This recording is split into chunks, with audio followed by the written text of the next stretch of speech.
The crackle of fireworks filled the night sky as I stood on the porch, gazing out at the sparkling bursts of color.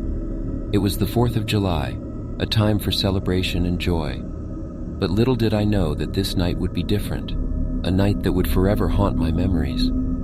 As the evening wore on, my friends and I gathered around a bonfire, sharing laughter and stories. But as the hours ticked by, an unease settled within me.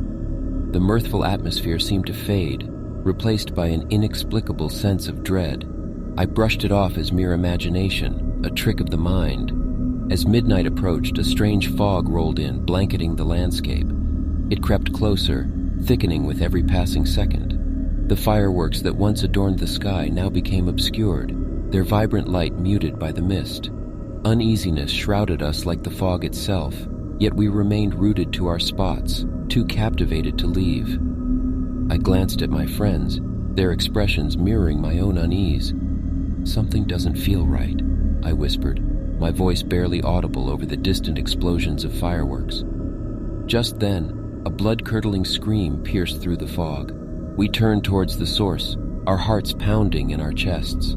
Shadows danced in the mist, their forms elongated and distorted. Fear gripped us, paralyzing our every movement. With trembling legs, we cautiously made our way towards the origin of the scream. Each step was a battle against the tightening knot in our stomachs. As we ventured deeper into the fog, an overwhelming smell of decay filled the air, making it difficult to breathe. Suddenly, a figure emerged from the mist, a young girl, her clothes tattered and stained with blood. Her eyes were wide with terror, and her lips trembled as she tried to speak. But before any words could escape her mouth, she vanished into thin air, leaving behind only a chilling echo that reverberated in our ears. Fear consumed us entirely, but curiosity urged us forward.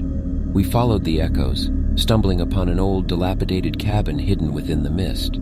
The door creaked open ominously as if welcoming us into its haunted depths. It was a foreboding sight, yet an inexplicable force drew us inside. Within the cabin, we found ourselves surrounded by darkness. Our flashlights illuminated the decrepit walls, revealing faded photographs and remnants of a forgotten life.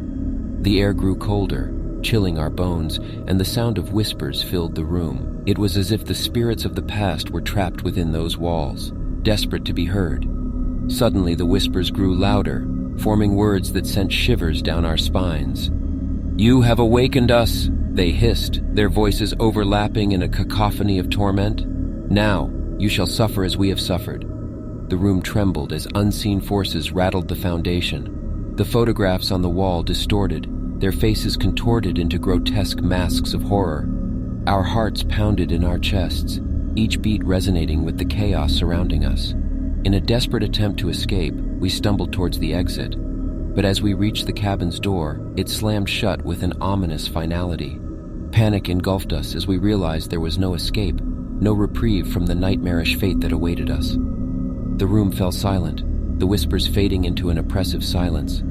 We stood motionless, awaiting our doom. Suddenly, a blinding light pierced through the darkness, illuminating a figure before us, a specter draped in a tattered American flag, its eyes empty voids of darkness. In a voice that echoed through our very souls, it spoke.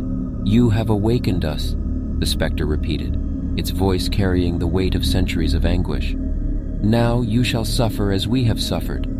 Terror gripped us, our bodies frozen in place. The specter slowly raised its arm, and with a flick of its bony fingers, the room ignited in an inferno of flames. The walls crackled and burned, filling the air with the acrid scent of smoke. The intense heat licked at our skin, searing through our clothes. We screamed in agony, our voices lost amidst the crackling fire. The specter watched with hollow eyes, seemingly unaffected by the chaos it had unleashed. Just as we believed our fate was sealed within the fiery embrace of the cabin, a voice broke through the chaos, a voice of reason and salvation. It was my friend Sarah, who had managed to hold on to her composure amidst the terror. "Remember the 4th of July?" she shouted above the roar of the flames. "This day symbolizes freedom and independence. We can overcome this." Her words snapped us out of our paralyzing fear. With renewed determination, we fought against the suffocating smoke and scorching heat, inching our way towards the cabin's windows. Adrenaline surged through our veins, fueling our desperate escape. One by one, we smashed through the windows, our bodies cutting through the shards of broken glass.